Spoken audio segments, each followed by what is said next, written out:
That's where America comes from. Can we even contemplate the ramifications of the actions of the First Continental Congress? By signing this document, by writing and signing it, they went against their kings and the world's greatest superpower.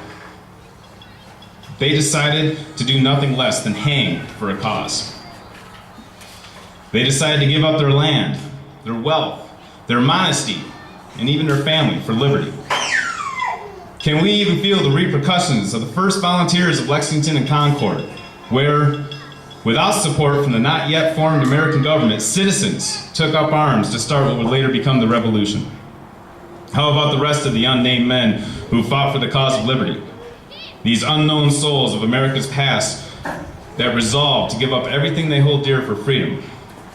And they never gave up spirit, even after what was mostly a losing war, a hangman's list, loss of property, starvation, and the killing of their wives, their daughters, and their sons.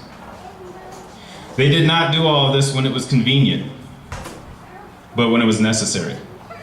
Not when they had nothing to lose and the planets were all in order, but when it came time to act, and act they did. And why did these patriots risk everything? They risked it for what all deserve, only few earn, but what every government eventually tries to take away. And that is this right here. This is our Bill of Rights. This is our liberties and our freedom stated down on paper that our government is not supposed to touch us on. And this is what we got to continue to fight for today.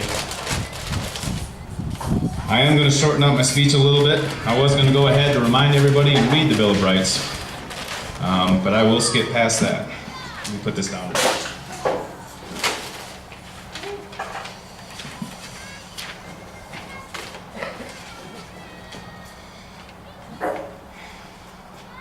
Those are our rights. Unquestionable. We, the people, must come to understand that the Bill of Rights is our protection from government tyranny. And understand we will. We must realize that the articles in the Constitution is not the liberty of the citizens, but the restrictions in the laws to be abided for all levels of government. And realize this we must. We must see with our eagle eyes, in our patriotic hearts, in our American souls that the Declaration of Independence is still alive and strong, and that we will not give up our inalienable rights, that we will not accept complete disregard of our constitutional liberties, and that we, the citizens here, are the power. Let us give money if that's what it takes to get the right citizens in office that would otherwise not be able to afford it because of their middle-class, hard-working economic standing. Or let us give up comfort to obtain the means to fight the growing complete oversight of the federal government. Let us take the time, that most valuable asset that we have, to get the job done. We will return the government to the people. We will reestablish freedom for the people the way it was intended. Responsibility for that freedom and pride in our country, our citizens, and our American way of life. We will create a legacy that will be remembered through the ages and by our children and their children.